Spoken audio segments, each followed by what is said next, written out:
آج ہم ایک ایسی کتاب پر بات کر رہے ہیں جس نے دنیا بھر میں لاکھوں لوگوں کو متاثر کیا ہے۔ پولو کویلو کی ایلکیمسٹ۔ جی ہاں، یہ واقعی ایک خاص کتاب ہے۔ اسے بین الاقوامی سطح پر تو بہت سراہا گیا، کہا گیا کہ میٹھی اور غیر معمولی کہانی ہے، دل کی پیروی کی حکمت سے بھرپور۔ اور کچھ نے تو اسے دی لٹل پرنس سے بھی ملایا کہ یہ اتنی ہی یادگار اور بامانی ہے۔ لیکن سوال یہ ہے کہ آخر اس بظاہر سادہ سی کہانی میں ایسا کیا ہے جو آج بھی لوگوں کو اتنا کھینچتا ہے؟ یہ واقعی ایک دلچسپ سوال ہے، اور شاید اس کا ایک جواب خود مصنف پولو کویلو کے اپنے تجربے میں ہے۔ وہ اپنے پیش لفظ میں بتاتے ہیں، اور یہ بات کافی حیران کرنے والی ہے۔ کیا؟ کہ یہ کتاب شروع میں بالکل ناکام ہو گئی تھی، بالکل ہی فلاپ۔ برازیل میں اس کے پہلے پبلشر نے صرف 900 کاپیاں چھاپیں اور بس۔ صرف 900؟ جی، اور پھر دوبارہ نہ چھاپنے کا فیصلہ کیا۔ کہتے ہیں پہلے ہفتے صرف ایک کاپی بکی تھی۔ صرف ایک؟ یقین نہیں آتا، آج تو یہ ہر جگہ نظر آتی ہے۔ تو پھر کیا ہوا؟ کویلو نے، آپ کہہ لیں، ہمت نہیں ہاری۔ انہیں اپنے ویژن پر یقین تھا، اپنے ذاتی اسطورہ پر، جیسا وہ اسے کتاب میں کہتے ہیں۔ اچھا، پرسنل لیجنڈ؟ ہاں، ان کا ذاتی اسطورہ تھا لکھنا۔ تو انہوں نے پبلشر بدلا، اور پھر آہستہ آہستہ لوگوں کی زبان پر چڑھتے چڑھتے یہ کتاب دنیا بھر میں مشہور ہو گئی۔ تو یہ خود کتاب کے پیغام کی ایک مثال بن گئی۔ بالکل وہی بات کہ جب تم سچے دل سے کوئی چیز چاہتے ہو تو پوری کائنات تمہاری مدد کرنے کی سازش کرتی ہے۔ یہ کہانی اسی خیال کے گرد گھومتی ہے۔ سینٹیاگو، وہ اندلوسی چرواہا لڑکا، جی، جو ایک خواب کے پیچھے مصر کے اہرام تک چلا جاتا ہے۔ تو آئیے اس سفر کے اہم نکات اور اس میں جو حکمت ہے اس کو سمجھنے کی کوشش کرتے ہیں۔ بالکل، یہ صرف ایک ایڈونچر نہیں ہے، یہ زندگی کے سفر کا ایک استعارہ ہے۔ تو شروع میں سینٹیاگو ہے اپنی بھیڑوں کے ساتھ، وہ خوش ہے اپنی زندگی سے، ہے نا؟ ہاں، بظاہر مطمئن ہے، لیکن اسے بار بار ایک خواب آتا ہے، مصر کے اہرام کے پاس چھپا ہوا خزانہ۔ اور یہ خواب اسے بے چین کر دیتا ہے۔ جی، ایک پکار کی طرح۔ تو وہ جاتا ہے طریفہ میں ایک خانہ بدوش عورت کے پاس، خواب کی تعبیر پوچھنے۔ اور وہ کیا کہتی ہے؟ بس یہی کہ جاؤ اور خزانہ ڈھونڈو؟ یہ تو بڑی سیدھی سی بات تھی۔ ہاں، بہت سادہ، شاید جان بوجھ کر، جیسے یہ صرف پہلا اشارہ تھا، اصل رہنمائی نہیں۔ اصل موڑ تو پھر میلکسیدک کی آمد ہے، وہ سالم کا بادشاہ۔ بالکل، ایک بہت ہی پراسرار کردار۔ وہ سینٹیاگو کو سمجھاتا ہے ذاتی اسطورہ کا تصور، وہ چیز جو آپ ہمیشہ سے حاصل کرنا چاہتے ہیں۔ یعنی زندگی کا مقصد؟ ایک طرح سے ہاں، وہ مقصد جو کائنات نے آپ کے لیے چنا ہے۔ اور وہ دنیا کے سب سے بڑے جھوٹ کا بھی ذکر کرتا ہے۔ ہاں، وہ بات کہ ایک وقت آتا ہے جب ہم سمجھتے ہیں کہ زندگی ہمارے قابو سے باہر ہو گئی ہے اور قسمت ہمیں چلا رہی ہے۔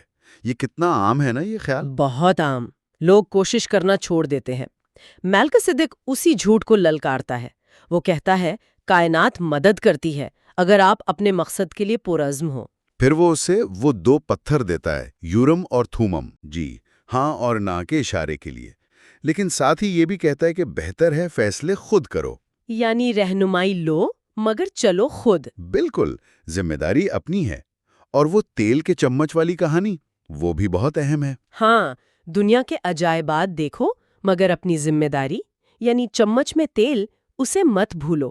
بیلنس، یہی توازن، اور اسی توازن کی تلاش میں سینٹیاگو پہلا بڑا قدم اٹھاتا ہے، بھیڑیں بیچ کر افریقہ روانہ ہوتا ہے۔ اپنا سب کچھ چھوڑ کر۔ لیکن تانجھا پہنچتے ہی اس کے ساتھ بہت برا ہوتا ہے۔ جی، ایک چور اس کا سارا پیسہ چرا لیتا ہے۔ بالکل خالی ہاتھ، ایک اجنبی جگہ پر۔ یہ تو بہت بڑا دھچکا تھا، کوئی بھی ہمت ہار سکتا تھا۔ یقیناً، اور یہی پہلی بڑی آزمائش ہے۔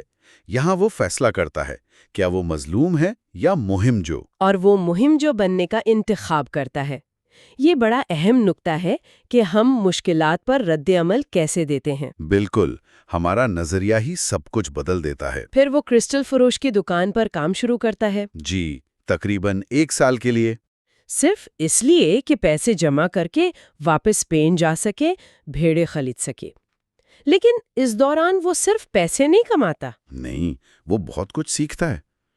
ایک چیز وہ کہتا ہے، الفاظ کے بغیر زبان سیکھنا۔ اچھا، اس کا کیا مطلب؟ مطلب لوگوں کو، حالات کو سمجھنے کی صلاحیت، جو صرف باتوں سے نہیں آتی، اشاروں سے، احساس سے۔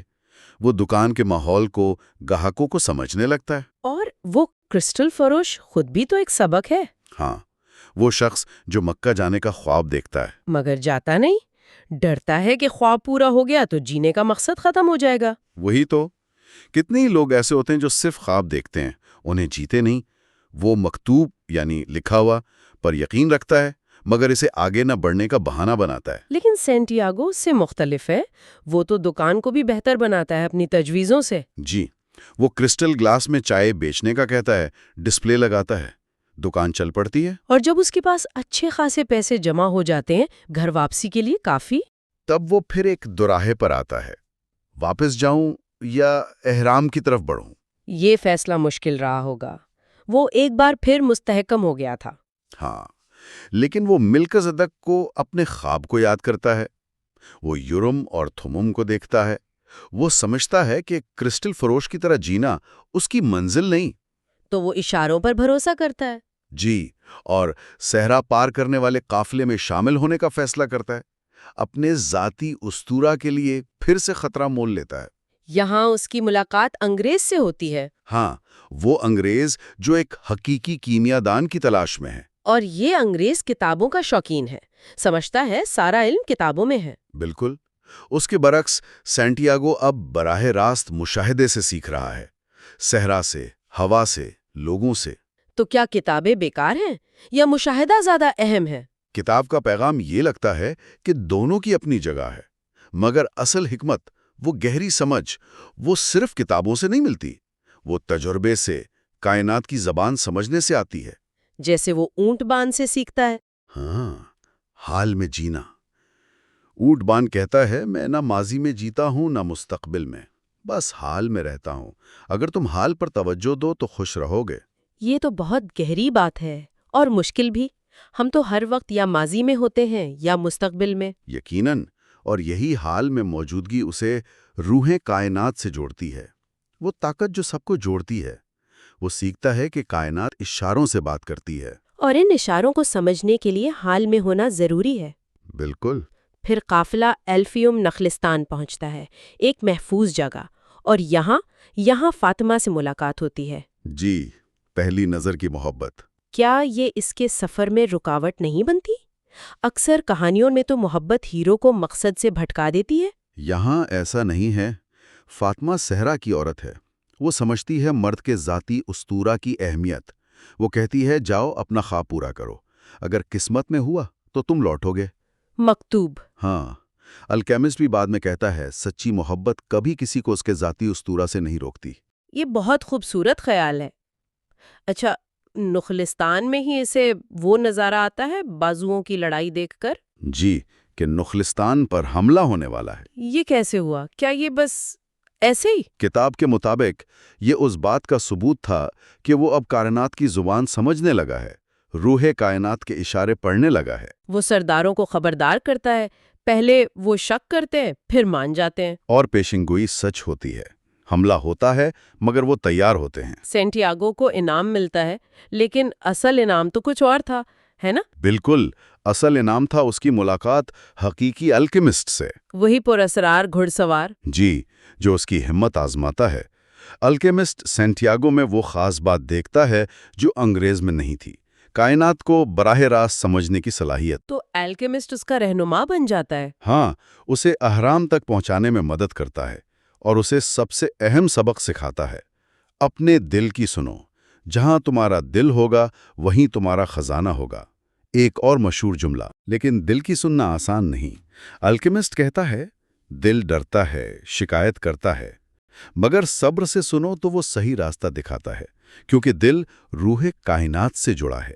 الکیمسٹ یہ بھی کہتا ہے کہ خواب پورا ہونے سے پہلے ایک آخری امتحان ہوتا ہے۔ جی، روح کائنات ہر سبق کو آزماتی ہے۔ یہ وہ مقام ہے جہاں زیادہ تر لوگ ہمت ہار دیتے ہیں۔ اور پھر وہ سینٹیاگو کو اس کی سب سے بڑی آزمائش سے گزارتا ہے، جب وہ پکڑے جاتے ہیں اور الکیمسٹ کہتا ہے، یہ لڑکا خود کو ہوا میں بدل سکتا ہے۔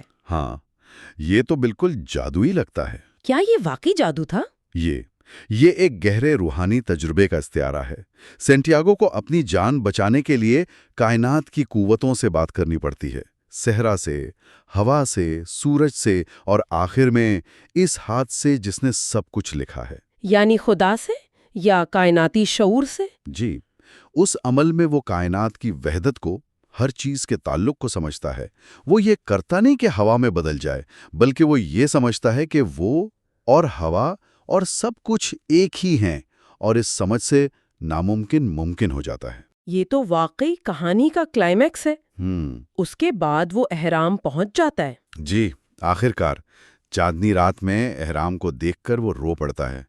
اتنا لمبا سفر، اور اس کا دل کہتا ہے خزانہ یہی ہے جہاں آنسو گرے ہیں۔ وہ خدائی شروع کرتا ہے پرجوش ہو کر، لیکن قسمت ابھی ایک اور کھیل کھیلنے والی تھی۔ ہاں، کچھ لٹیرے آ جاتے ہیں، اسے مارتے ہیں، اس کا سونا چھین لیتے ہیں۔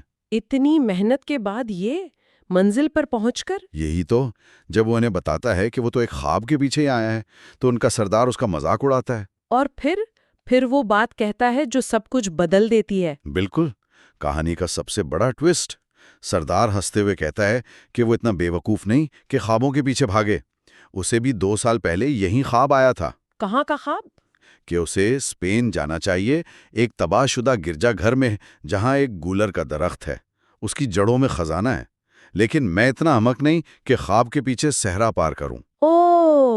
اور اسی لمحے سینٹیاگو کو سب سمجھ آ جاتا ہے کہ اصل خزانہ وہیں تھا جہاں سے اس نے سفر شروع کیا تھا، اسپین میں، اسی گرجا گھر میں۔ کمال ہے۔ تو کیا پورا سفر بیکار تھا؟ نہیں، بالکل نہیں، یہی تو اصل نقطہ ہے۔ اگر وہ یہ سفر نہ کرتا تو وہ کبھی الکیمسٹ سے نہ ملتا، نہ فاطمہ سے، نہ صحرا کو سمجھتا، اور نہ ہی اسے کبھی پتا چلتا کہ خزانہ کہاں ہے۔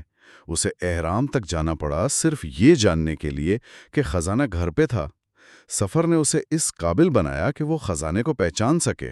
خزانہ صرف سونا نہیں تھا، خزانہ وہ سارا علم تھا، وہ حکمت جو اس نے حاصل کی۔ بالکل، سفر خود منزل بن گیا۔ وہ اسپین واپس جاتا ہے، اسی جگہ خدائی کرتا ہے، اور اسے سونے جواہرات سے بھرا صندوق مل جاتا ہے۔ وہ سمجھ جاتا ہے کہ کائنات کے طریقے کتنے عجیب ہیں۔ جی، باواسطہ اسے دور بھیجا تاکہ وہ قریب کی چیز کو دیکھ سکے۔ اور آخر میں ہوا چلتی ہے صحرا سے، فاطمہ کی خوشبو لاتی ہے۔ ہاں، اور اس کے بوسے کا وعدہ۔ سینٹیاگو مسکراتا ہے، میں آ رہا ہوں فاطمہ۔ سفر مکمل ہوا، مگر ایک نئی شروعات کے ساتھ۔ جی، الکیمسٹ ہمیں یہی یاد دلاتی ہے، اپنے خوابوں، اپنے ذاتی اسطورہ کی پیروی کرنا، اشاروں پر دھیان دینا، دل کی سننا، اور مشکلات سے سیکھنا۔ سفر خود ہی انعام ہے۔ اور یہ کہ اصل خزانہ اکثر غیر متوقع جگہوں پر ملتا ہے، شاید وہیں جہاں سے ہم نے شروعات کی تھی۔ پاولو کویلو ہمیں روشنی کا جنگجو بننے کی بھی بات کرتے ہیں۔ ہاں، واریر آف دا لائٹ، وہ انسان جو زندگی کے معجزے کو سمجھتا ہے، اپنے یقین کے لیے لڑتا ہے۔ یہ صرف ایک کہانی نہیں، ایک فلسفہ ہے۔ یہ سب سننے کے بعد ایک سوال ذہن میں آتا ہے، ہم سب کی زندگی میں وہ کون سا غیر متوقع گولر کا درخت ہو سکتا ہے؟ وہ کون سا خزانہ ہے جو شاید سامنے ہی ہو، مگر اسے دیکھنے کے لیے ہمیں کہیں اور کا سفر کرنا پڑے؟ یہ واقعی سوچنے کی بات ہے۔